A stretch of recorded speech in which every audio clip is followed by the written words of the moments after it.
ఈ రోజు మార్కెట్ చూసుకున్నట్టయితే మనకి అరౌండ్ 90 పాయింట్స్ అనేది గ్యాప్ డౌన్ ఓపెన్ అయింది. గ్యాప్ డౌన్ ఓపెన్ అయ్యి మనకి కంటిన్యూస్‌గా డౌన్ సైడ్‌కి వెళ్ళింది. మొత్తం ఇవాళంతా బేరిష్ మోడ్‌లోనే ఉంది. 20 ఎంఏ దగ్గరికి వచ్చి రెస్పెక్ట్ చేసి ఇక అప్ సైడ్ వెళ్ళడానికి ట్రై చేసింది గానీ మళ్ళీ డౌన్‌కి వెళ్ళిపోయింది. ఈ రోజు నేను తీసుకున్న ట్రేడ్ వచ్చేసరికి హిందుస్థాన్ జింక్‌లో తీసుకున్నా. యాక్చువల్‌గా మనకి ఈ హై కట్ చేస్తున్నప్పుడు నేను ఎంటర్ అయ్యా. సో, చూసుకున్నట్టయితే మనకి ఎప్పుడైతే మనకి 20 ఎంఏ దగ్గర కన్సాలిడేట్ అయ్యి డౌన్‌కి వెళ్తుందో దట్ మనకి మార్కెట్ కూడా బేరిష్ సెంటిమెంట్‌లో ఉంది.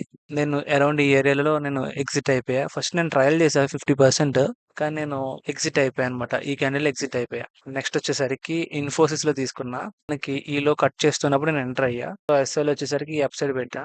నియర్ బై 1:1 వచ్చినప్పుడు నేను ఎగ్జిట్ అయిపోయా. అరౌండ్ ఈ క్యాండిల్ ఎగ్జిట్ అయ్యా. నెక్స్ట్ వచ్చేసరికి టాటా పవర్‌లో తీసుకున్నా. టాటా పవర్‌లో ఈ డోజీ కింద నేను ఎంటర్ అయ్యా.